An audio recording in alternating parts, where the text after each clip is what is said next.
எத்தனை பேருக்கு நம்ம திருவாரணை பெரிய கோயிலோடைய சிறப்பு அம்சங்கள் தெரியும்? தெரியாதவங்க இந்த வீடியோவில் தெரிஞ்சுக்கோங்க. சிற்றம்பலம் பேர் சுப்பிரமணிய குருக்கள். அதாவது முதல்ல கோயில் கட்டுறதுக்கு முன்னாடி நந்தவனமாக இருந்திருக்கு. நந்தவனமாக இருக்கும்பொழுது கலியுக காமதேனு அப்படிங்கிறது பசுமாடு இங்கே வந்து நின்ற உடனே மடு சுரக்குது. மடு சுரந்த உடனே அதுக்கு என்ன வேணும்னா ஒன்று புத்தாக இருக்கணும், இல்லாட்டா கண்ணுக்குட்டியாக இருக்கணும். ரெண்டும் இல்லாமல் மடு சுரக்குதுன்னு கூட கொஞ்சம் சுரக்கும் போது சாமியோட பிம்பம் தெரியுது. அதாவது கண்ணுக்குட்டிக்கு கொடுக்கும்போது நக்கி கொடுக்கும்போது எப்படி சந்தோஷம் மேலே நக்கி கொடுக்குமோ அதே மாதிரி தன்னோட பால் வேஸ்ட்டாக போகல சாமி தான் போய் சாமியை நக்கி கொடுத்தாப்புல பால் கொடுக்குது. அதான் முதல்ல கண்டுபிடிச்சது காமதேனு. ரெண்டாவது கதை என்ன கேட்டினா, நவக்கிரகத்தில் முதல்வன் சூரியன், உலகத்துக்கே ஒளி கொடுக்கக்கூடியவன் சூரியன்.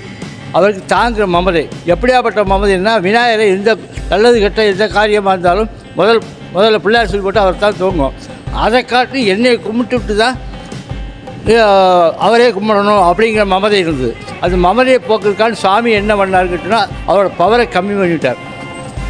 மனிதனோட இயல்பு என்னென்னா, ஏதாவது குறைபாடு இருந்தால் தான் சாமி நாடி வருவாங்க. அதே மாதிரி அவர் பவர் கம்மியான உடனே சாமி நோக்கி தியானம்னா அவர் அசிரியத்தில் சொல்கிறார், உன் பேரால் ஒரு தீர்த்தம் ஒன்று உண்டாக்கி, சூரிய தீர்த்தம் ஒன்று உண்டாக்கி அதை எனக்கு பூஜை பண்ணினாலும் உனக்கு உன்னோட சாப விமோசனைங்கிறார். அப்படிங்க சூரிய தீர்த்தத்தில் எடுத்து பூஜை பண்ணார். மூணாவது கதை என்னென்னா, மரணபராஜா இருக்கா இல்லையா, அவரோட புள்ள வாரணுங்கிறதுக்கு துர்வாசமுனிங்கிற சாபத்தினால ஆன உடலில் ஆட்டு தள்ளி வந்தது.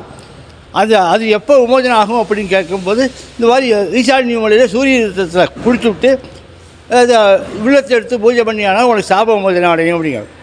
அதுபடி அதோட பேர்க்காமல் திருவாடானு வந்து ஞானசம்பந்தர் பாடியிருக்கார். 14 இடத்துல பாடியிருக்கார். இந்த ஊர் 8வது ஸ்தலம். 11 பாட்டு பாடியிருக்கார். கடைசி பாட்டில் வீடினால் மலர் வெங்கடத்தினின்று ஆடராவுடைய ஆடானை நாடி ஞான சம்பந்தர் செந்தமிழ் பாட நோய் பால்மே அப்படின்னுங்கிற பாட்டு 11 பாட்டில். இதுதான் சுருக்கமான. இந்த கோயில் வந்து எத்தனை வருஷம் பழமையான ஒரு கோயில்? பல நூற்றாண்டு இருக்குது. நம்ம ஆடானை கோயில் பல நூற்றாண்டுகளான உள்ளது. சரி சார், ரொம்ப தீர்த்த மூர்த்தி ஸ்தலம் 3மே விசேஷம். சரி, ரொம்ப நன்றி சார். தேங்க்யூ.